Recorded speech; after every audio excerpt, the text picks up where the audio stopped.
everyone, my name is Karina from Pos AKP 7C with student ID number 2205151007. On this occasion, I will present material on pre-engagement, which is a very important initial stage in the audit process. This stage forms the foundation for building understanding between the auditor and the client before the audit begins. So, let's start the presentation. When conducting a financial statement audit, an auditor cannot immediately begin the examination without going through a systematic preliminary process.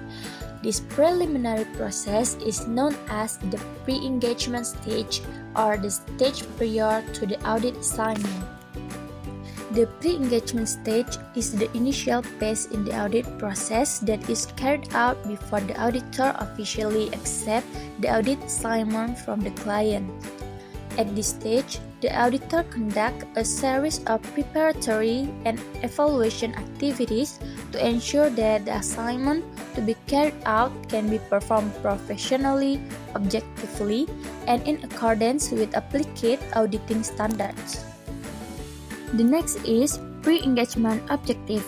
The main objective of this stage are to assess the suitability of the working relationship between the auditor and the client, ensure the auditor independence, and prepare resources and initial planning so that the audit can be carried out effectively and efficiently.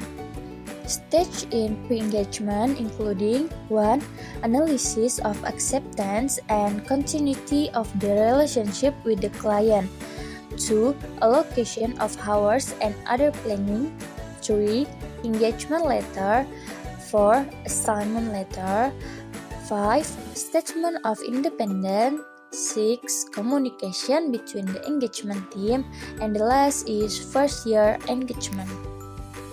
In the analysis of acceptance and continuity of the relationship with the client, objective of this stage is ensuring that auditors and public accounting firms understand the services to be provided, preventing misunderstandings or difference in expectation between auditor and clients, and ensuring that audits can be carried out effectively and efficiently in accordance with auditing standards and professional ethics.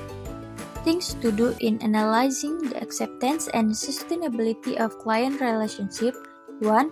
Preliminary survey by conducting an initial survey of prospective clients and communicating with previous auditors.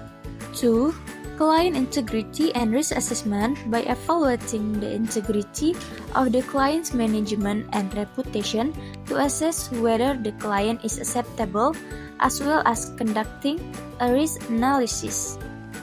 3. Analysis of KAPs, capabilities and competencies, whereby KAP must assess whether they have the competencies, human resources, and sufficient time to carry out the engagement with client.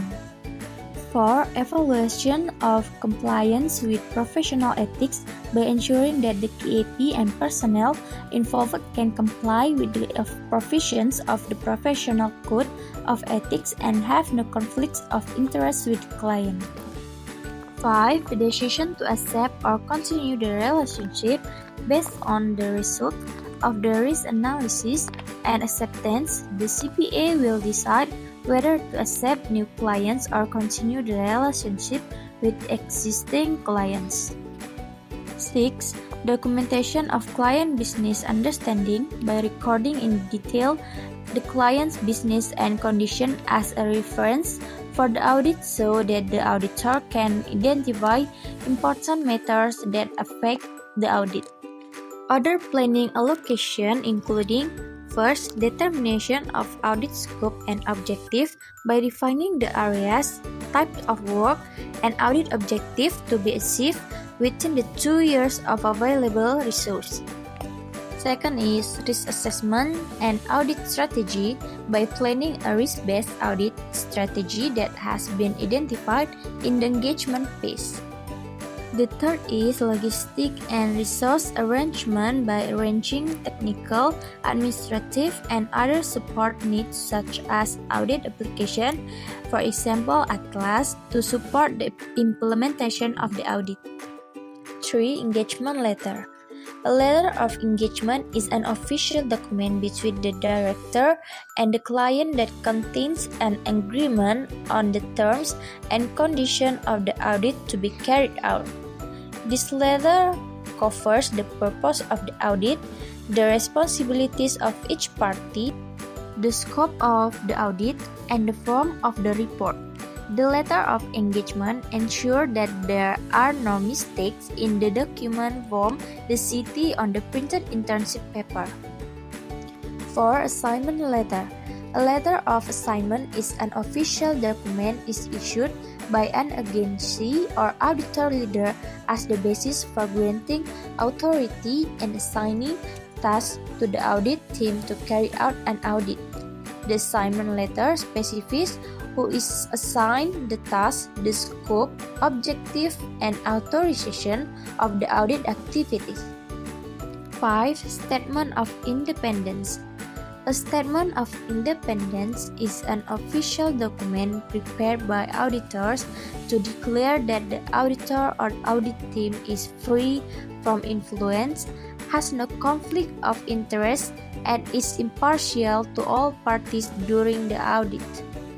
6. Communication between the engagement team.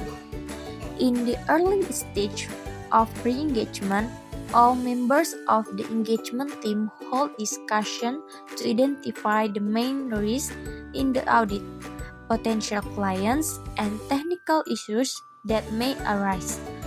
These discussions include sharing information from previous audits, if any, evaluating team member competencies, and collecting relevant preliminary data.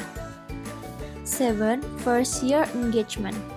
The first-year engagement is the audit process conducted on a new client who are using the service of an auditor or public accounting firm.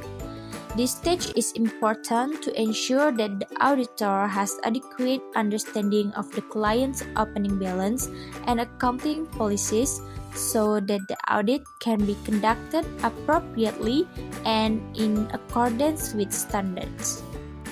Conclusion. The pre-engagement stage is the main foundation in the entire audit process. Through this stage, auditors assess the feasibility of the working relationship, ensure independence, determine the audit structure and resources, and establish a clear working basis between the auditor and the client. With proper pre-engagement procedures, auditors can minimize the potential for material misstatements, avoid conflicts of interest, and ensure that the entire audit process runs effectively and in accordance with the standards of professional practice for public accountants or SPAP. This stage is not merely an administrative formality, but rather a form of professional responsibility for auditors in maintaining the quality and credibility of audit results. The recommendation for auditors is auditors need to carry out each stage of the pre-engagement systematically and thoroughly, especially in assessing client integrity and maintaining independence.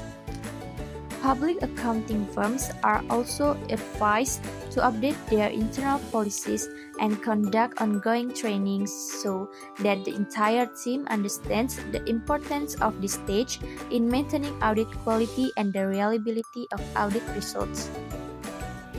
Okay, so that's all my presentation. Thank you for your attention and bye-bye.